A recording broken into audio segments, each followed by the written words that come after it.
আপনারা দেখছেন গোপাল অধিকারী মনের কথা ইউটিউব চ্যানেল থেকে। পাঁচের বিজয়নগর বসন্ত উৎসব হচ্ছে।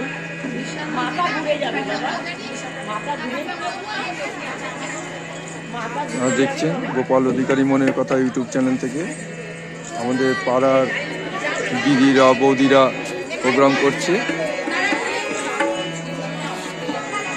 আপনারা দেখছেন গোপাল অধিকারী মনের কথা ইউটিউব চ্যানেল থেকে দেখছেন প্রোগ্রাম। আমাদের পাড়ার দিদিরা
অধিকারী মনের কথা ইউটিউব চ্যানেল থেকে প্রোগ্রাম দেখছেন। গোপাল অধিকারী মনের কথা ইউটিউব চ্যানেল থেকে।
আমাদের একটা শেষ নিবেদন গোপাল অধিকারী মনের কথা ইউটিউব চ্যানেল থেকে আপনারা দেখছেন।